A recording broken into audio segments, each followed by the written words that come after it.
안녕하세요. Journey to Insight. 오늘의 노트. 오늘은 현대 진화 생물학의 흐름을 완전히 바꾸어 놓은 책, 리처드 도킨스의 이기적 유전자를 함께 살펴보겠습니다. 이 책은 생명을 바라보는 관점을 근본부터 다시 묻습니다. 우리는 누구의 눈으로 세상을 보고 있는가? 그 질문을 따라가다 보면 인간과 자연, 그리고 우리의 선택을 전혀 다른 방향에서 이해하게 됩니다. 리처드 도킨스.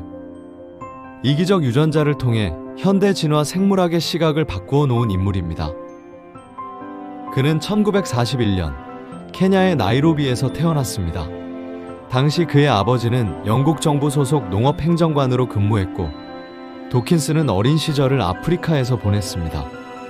자연이 삶 가까이에 있던 그 경험은 그가 생명과 동물 행동에 관심을 가지는데 중요한 기반이 되었습니다. 8살 무렵 영국으로 돌아온 도킨스는 이후 옥스퍼드 대학에서 공부하며 연구자로 성장합니다. 리처드 도킨스가 학문적으로 크게 성장한 시기는 세계적인 동물 행동학자 니콜라스 팀버겐의 지도 아래에서였습니다. 팀버겐은 동물 행동을 설명하는 4가지 질문을 정립한 노벨상 수상자입니다.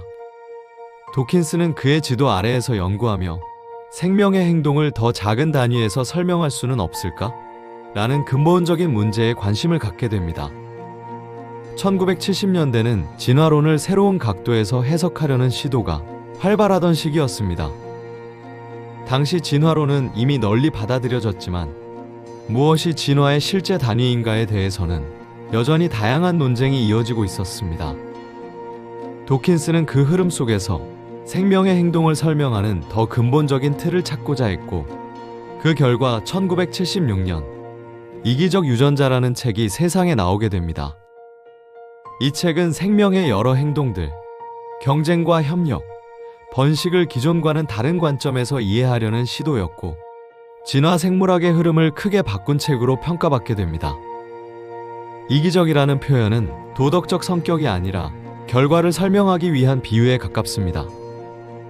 도킨스는 생명의 행동을 이해할 때 개체가 아니라 유전자 중심에서 이해해야 한다고 제안합니다. 이 관점은 이후 생명과학 전반에 큰 변화를 가져왔습니다. 도킨스에게 중심은 생명체가 아니라 유전자였습니다. 생명체는 유전자가 다음 세대로 이어지기 위해 머무는 자리였습니다. 유전자는 의도를 갖고 행동하는 존재는 아닙니다. 그리고 자연 선택의 과정 속에서 더 오래 남을 수 있는 유전자만이 이어져 왔습니다. 우리는 그것이 마치 살아남으려는 아주 작은 단위처럼 보인다고 느끼게 됩니다. 이 관점은 생명체가 보여주는 다양한 행동들, 경쟁과 협력, 번식을 전혀 새로운 방식으로 해석하게 만듭니다. 우리가 개체의 성격이나 목적이라고 생각했던 행동들이 사실은 유전자의 전략일 수 있음을 보여줍니다. 도킨스가 유전자를 중심에 놓은 이유는 분명합니다. 이기적 유전자는 진화를 누가 사느냐의 문제가 아니라 무엇이 남느냐의 문제로 바꿔놓은 책입니다. 전통적인 진화 이론은 개체의 생존이나 종 전체의 번영을 기준으로 행동을 설명해 왔습니다.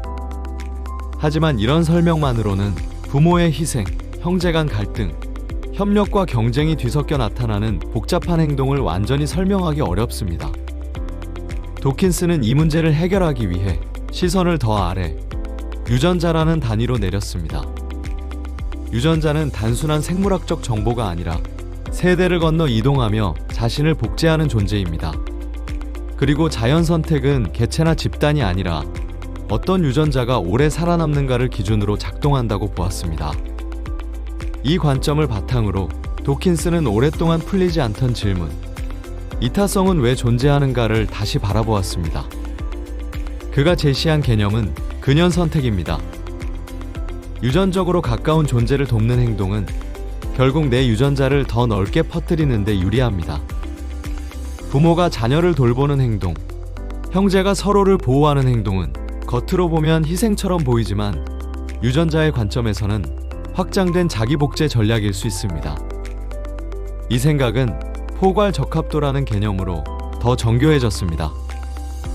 개체 자신뿐 아니라 유전자를 공유한 다른 개체들의 생존까지 고려해 평가해야 한다는 논리입니다.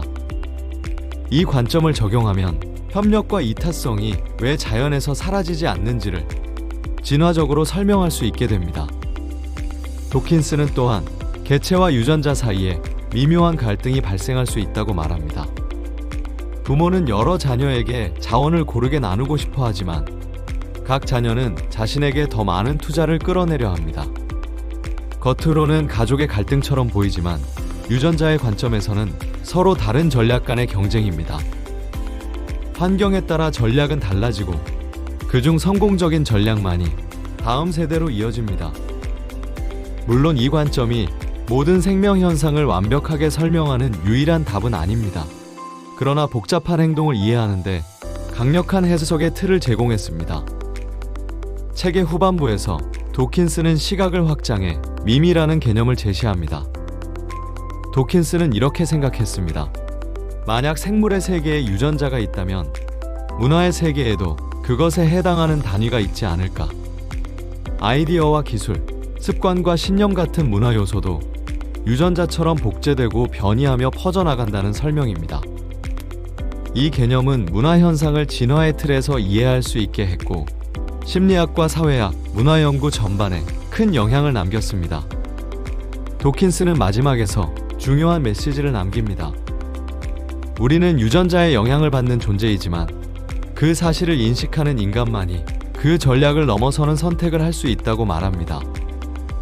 교육과 문화, 이성은 유전자의 계획을 넘어 인간만의 삶을 만들어가는 힘입니다. 이기적 유전자는 생명을 유전자의 시각에서 재해석한 책이며 자연의 복잡한 행동들이 일관된 원리 속에서 이해될 수 있음을 보여주는 사상서입니다. 우리는 종종 자신의 행동을 성격이나 감정에서 찾습니다. 하지만 도킨스는 조금 더 깊은 자리에서 자신을 바라보라고 말합니다. 내가 왜 이런 선택을 하고 무엇이 나를 움직이고 있는지를 들여다보는 순간 우리는 본능을 넘어서는 선택을 할 수 있습니다. 그것이 인간만이 가진 힘이며 이기적 유전자가 던지는 가장 중요한 질문입니다. 우리는 유전자의 산물이지만 그 사실을 이해하는 순간 단순한 산물로만 남지는 않게 됩니다. 오늘의 이야기는 여기까지입니다. 당신의 하루가 보이지 않는 자리에서 많은 것들을 지켜온 시간이었다면 오늘의 내용이 당신의 내면을 조금 더 단단하게 비춰주기를 바랍니다. Journey to Insight, 오늘의 노트였습니다. 영상이 도움이 되셨다면 좋아요와 구독, 알림 설정까지 부탁드립니다. 다음 시간에도 함께 사색의 길을 걸어가 보겠습니다. 오늘도 함께 해주셔서 감사합니다. 안녕!